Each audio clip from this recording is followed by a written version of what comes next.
So you know that the ACT is changing its format big time starting spring of 2025.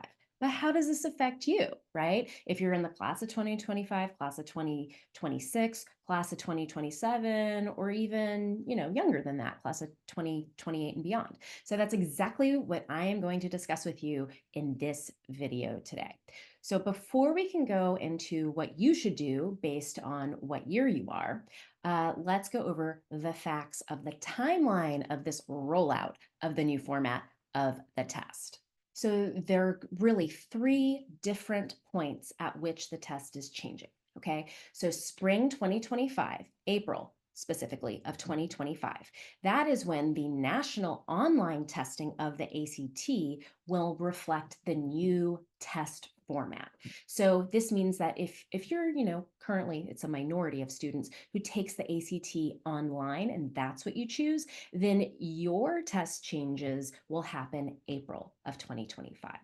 The second point in our timeline we need to talk about is if you're a paper and pencil kind of person, then the ACT changes format for you September of 2025. So that would be fall of the next year, right? And so that means up until then, up until, even through the July 2025 sitting, you would be doing the current version of the test. It wouldn't change into the new format until September of 2025 if you're doing the ACT paper and pencil with bubbles. And finally, if you are going to take the ACT at your school, because often a school will give school day testing, which is like a free administration of the test so that everyone in their school has an opportunity to take the test and take it for free in an environment they know. School day testing is going to change over into the new format starting spring of 2026. So that's farther down the pipe. First of all, if you're in the class of 2025, this doesn't affect you. Like, you're about to be a senior this coming year. You're going to start sending in your college applications this fall. Any version of the ACT that you might still need to take, it would be this coming, like September or October or maybe December of 2024, right? Our current year. It's going to be the current version, whether it's online or paper and pencil. So if you're class of 2025, this does not affect you. Hi, by the way, my name is Kristina of Ivy Lounge Test Prep. I help high schoolers just like you get into their dream colleges by helping them dramatically raise their SAT and ACT test scores. So I have a question for you. Are you an ACT person? And are you kind of curious about how this new change might affect you? So if you are concerned, scared, excited, whatever the feeling is, can you just write it in the comment below? Because I'm curious. And also, while you're at it, can you do me a good and just like this video and subscribe to my channel so you can see all the videos I make when they come out. Thank you so much. I truly, truly appreciate it. Okay, are you in the class of 2026? I want to talk to you because you have the most complicated, if you can call it that, situation. So unless you are in the minority who wants to, of students who wants to take the ACT online, um, you know, then this probably doesn't affect you too much. It still affects you, but it doesn't affect you too much because here's what's going on. If you're about to be a junior, this means that fall of your junior year, it's the current format of the ACT. Spring of your junior year, well, it depends. It's a new version if you're doing online testing. It is the same version if you're doing paper and pencil testing, which is the one that we know and the one we have all the practice tests for. But then what happens is we get to fall of your senior year, right? Like starting that September of 2025, it's going to be new format regardless of which way you take the test. You could, I'll just be honest with you, you could just take the current version and then it's at some point, fine, the test changes on you and you start taking the new format.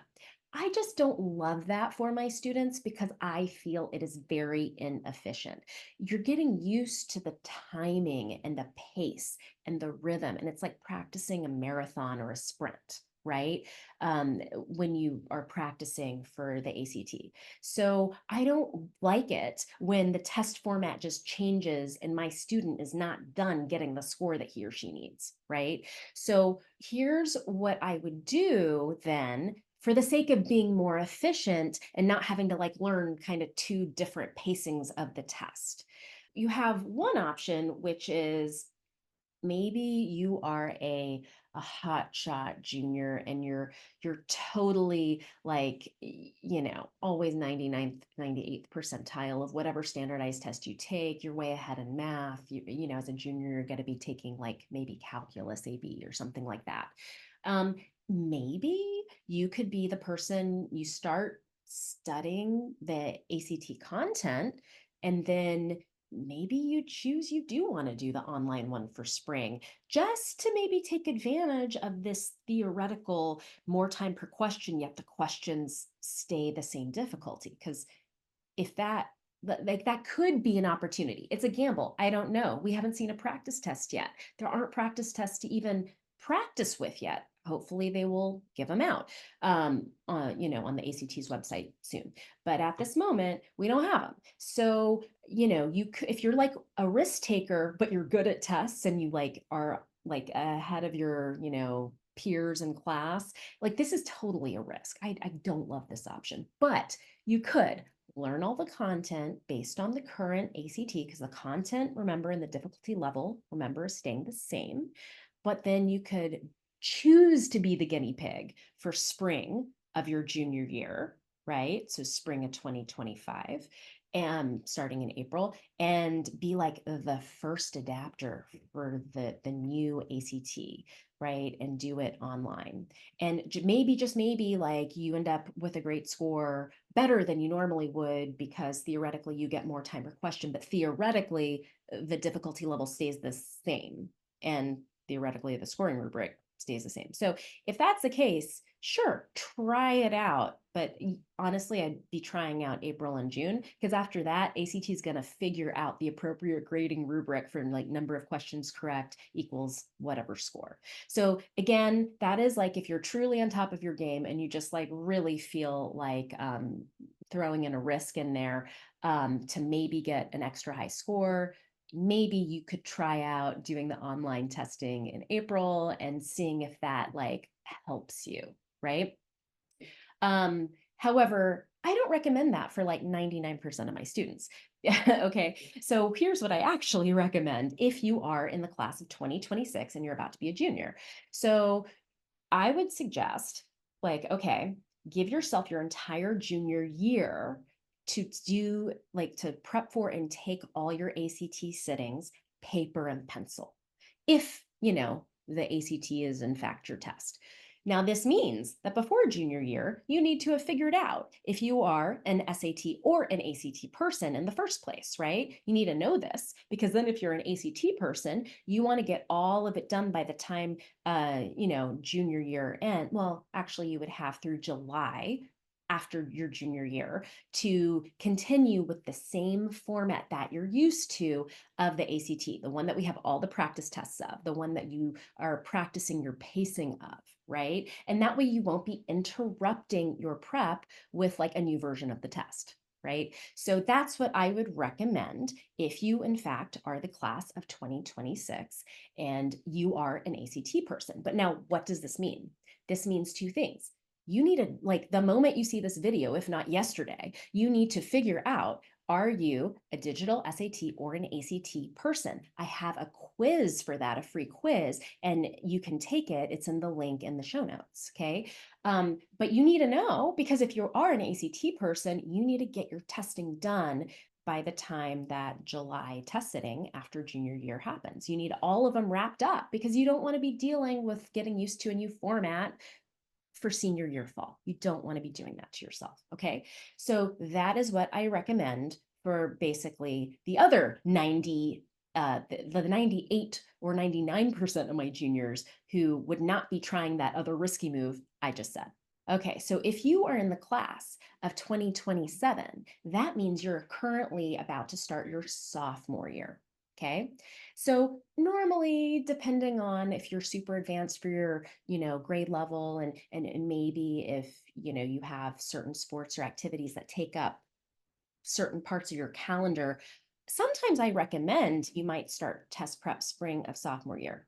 However, for you, I would not recommend that because the time that the tests are changing, it's going to be between the July after your sophomore year and then that September of your junior year. So that's when the paper pencil version of the ACT will totally switch over, right, for you.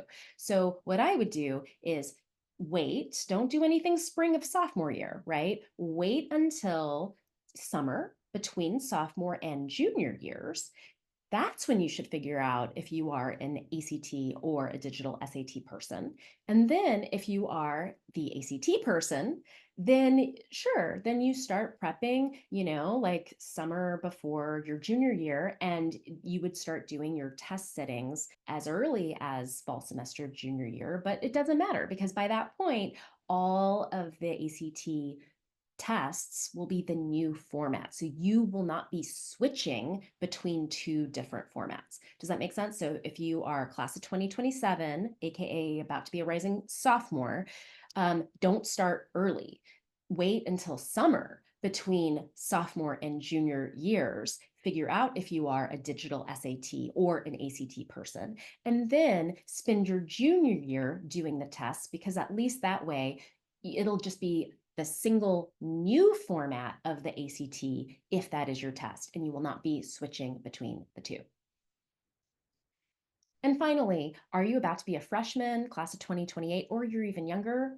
Honestly, why are you even watching this video? Because this doesn't affect you. By the time that you would ever even consider doing test prep, which might be spring of your sophomore year, it'll all be rolled over into the new ACT format anyway. You will not be having this question. Okay, so that is how the rollout of the new version of the ACT will affect you depending on what grade you're in right now.